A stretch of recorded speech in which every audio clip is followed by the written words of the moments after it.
To the back. Go ahead. Yes. Karoline, the administration To said the back, and then Carrie, I'll come to you. the administration said that the DIA report was low confidence intel. Can you share what other assessments are currently underway to get to the bottom of just how effective these strikes were?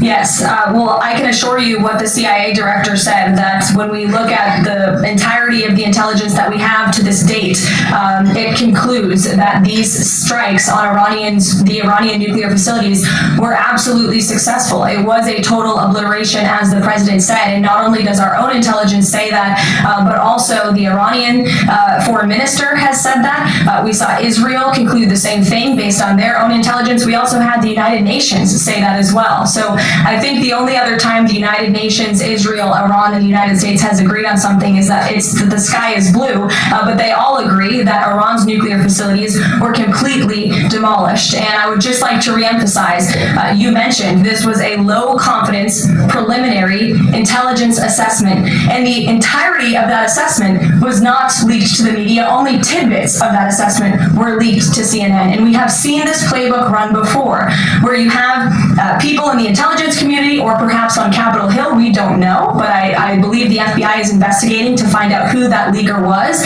because it's illegal, and they should be held accountable for that, leaked bits and pieces of an intel assessment to push a false narrative. And it's to the same reporter, I will add, Natasha Bertrand of CNN, who has done this in the past. In 2020, it was Natasha Bertrand who had 51 intelligence analysts falsely lie to her, but she still put it on paper for some reason, that the Hunter Biden laptop story was Russian disinformation. We all know that's not true, right? We can all agree on that now. That was a lie from the intelligence community.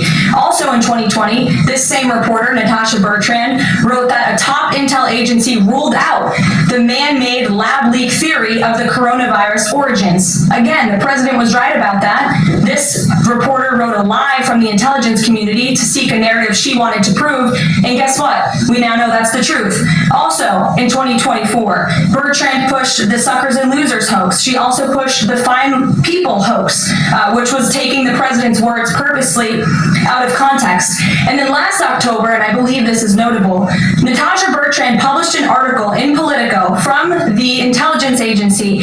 She said that John Ratcliffe was speaking without any evidence when he said Iran was attempting to undermine President Trump's presidential campaign. And then we, of course, found out that was absolutely true. In fact, the Biden administration declassed an intel report which said they had high confidence that Iran had done exactly what Ratcliffe alleged. They did run an influence campaign to hurt President Trump's candidacy. In fact, we know the Iranians tried to take President Trump's life. And so this is a reporter who has been unfortunately used by people who dislike Donald Trump in this government to push fake and false narratives. She should be ashamed of herself. And that's not what reporting is. Journalism is trying to find the facts and the truth. And this week we saw this same reporter being used to push a fake narrative to try to undermine the President of the United States, and more importantly, the brave fighter pilots who conducted one of the most successful operations in United States history. And I think the American people fully know that this operation was a complete and total success.